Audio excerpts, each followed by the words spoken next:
Mac Jones has had a terrible sophomore season to say the least. In his first 3 games of the season, he looked completely off outside of a decent second half in Pittsburgh and a good first 3 quarters against the Ravens. Then he got injured and sat out for 4 weeks, paving the way for Bailey Zappi to come in and take his place and perform incredibly. Then he got back against the Jets and Colts, where he continued his bad play, which now leads us into this upcoming matchup against the Jets, where the Patriots, coming off a bye week, look to put their offensive struggles behind them and head into a second half of a season where they face the second toughest schedule in the league. Now, Jones has a mere 4 touchdowns to an astonishing 7 interceptions, and coming off a rookie season where he was applauded for his ability to make accurate passes and his safety with the football, that interception number is just incredibly alarming. Now, I refuse to just blame Jones for his struggles because along with the fact that he's been bad, the Patriots coaching staff should be blamed as well for their mistreatment of Jones. Let me explain. Now, looking at Jones' struggles first, we can really see 2 main issues in how he's been playing this year. He's been far too dangerous and aggressive with the ball, and he's also panicking when his first read isn't available. Now, I've talked at length about the first issue and how Jones has been way too dangerous with the football, and I've attributed that to Jones wanting to take bigger shots down the field and get bigger results. Now, thankfully, we've seen much less of that over the past 2 weeks against the Jets and the Colts, though I would attribute this to the fact that Jones is playing against good pass defenses, in which case he's probably been asked to not test those defenses. But what's more alarming is Jones' increased dependency on his first read and his ability to move away from that read to other reads. In other words, he's just simply holding on to the ball way too long, and as a result, he's either taking a sack or forced to make an errant pass that usually results in an interception or an inaccurate pass. These flaws in his game this season feel like they've been introduced right out of left field because in his rookie season, Jones was well known for his accuracy, and coming into a year where he's admittedly been playing in a questionable offense, his ability to be safe with the football felt like the one constant in a completely different offense. But now, Jones' new sense of aggressiveness and dependency on first read makes him a liability in an offense where he was at first a strength. But he hasn't got exactly any help either from his coaching staff. I mean, sure, his struggles are definitely conceptual and relate to issues in his mechanics, but, and I hate saying this as much as the next person, but are we really going to be seeing as major of an issue in this offense as we are if Josh McDaniels is calling the plays?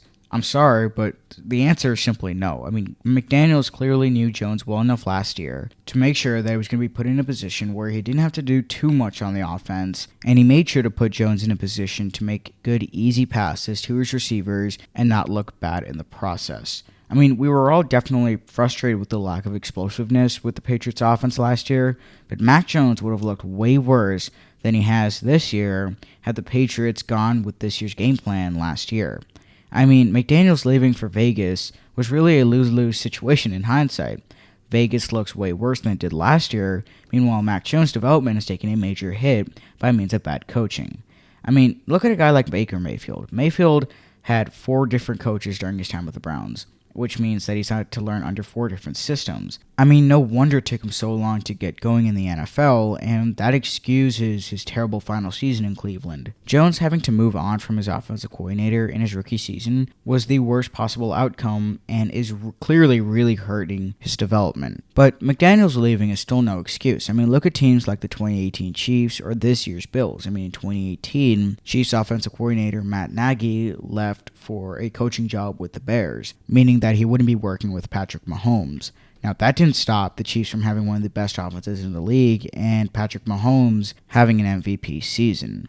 Or what about this year's Bills? I mean, the Bills hired Brian Daboll, who helped develop Josh Allen to one of the best quarterbacks in the league. And after leaving for New York to coach for the Giants, the Bills, barring some current midseason bumps, have not really missed a beat. Now, obviously, Mahomes and Josh Allen are completely different quarterbacks in comparison to Mac Jones, but the point is still valid. Now their offense became worse than the year prior. So now I turn to Bill Belichick, who, while is a legendary coach, made 2 of the worst decisions this offseason. Not hiring a legitimate offensive coordinator, someone like Bill O'Brien, and waiting to name the final offensive play caller. Now, specifically with Bill O'Brien, given his time with Alabama and his time working with Bill Belichick, he would have been a perfect fit to work with Mac Jones and to get him better acclimated to the Patriots offense. I mean, I made an entire podcast episode talking about this, so I'd highly recommend that you check it out. but suffice it to say, he would have been a perfect fit. Now, fine, Bill Belichick wants to look somewhere else, but choosing Matt Patricia and Joe Judge over O'Brien makes no sense. But again, whatever. Belichick has got to have some internal plan that he's not sharing with the media. He does this all the time, right? Well, he definitely did not have one this time. I mean, there seems like there was absolutely no idea, externally or internally in the organization, with who would be the offensive play caller until the end of the preseason. And that not only hurt the Patriots offense entirely, but specifically Jones. I mean, the guy was clearly frustrated with the lack of clarity in the situation. I mean, the fact that the Patriots were deciding who to go with as the play caller during the preseason, a decision that should have been made during the offseason, and then switching out Patricia for Judge in that Giants game, I mean, it just completely speaks to Bill Belichick's incompetence as a general manager. And again, this confusion really hurt Mac Jones' ability to understand and learn this offense completely. So, in conclusion, yeah, Mac Jones has some conceptual and mechanical issues in his game, but I'm a firm believer that they can be fixed either sometime this year or definitely next year. But that only happens once New England gets a competent offensive coordinator. I mean, last year, the Patriots had issues with explosiveness, so they addressed that by getting a speedy receiver in the draft in Tyquan Thornton and a big body receiver in Devontae Parker via a trade with the Dolphins. Both have been decent so far, but along with a step forward in that area, they took a step back by hiring two less competent offensive play callers. Now, let me be clear, I have nothing against Matt Patricia or Joe Judge personally, and I have no issue with either coach being on the team.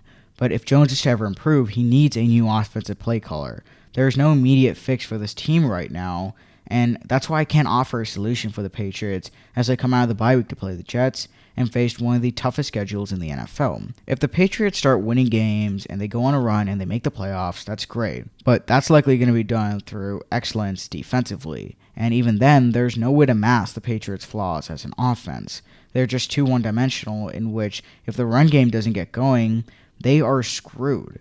Now, another question you could potentially ask is whether or not Bailey Zappi should step in, especially if the Patriots are in a position where the season is lost and they've missed the playoffs. I think it's a valid question, but ultimately the Patriots didn't draft Jones in the first round last year and Zappi in the fourth round this year to end up benching Jones over Zappi a mere year later. I think that we need to give Jones more time, maybe until the end of next year, and then if the Patriots offense is still bad, then I think that there needs to be some serious talk about whether or not this team should be moving on from him.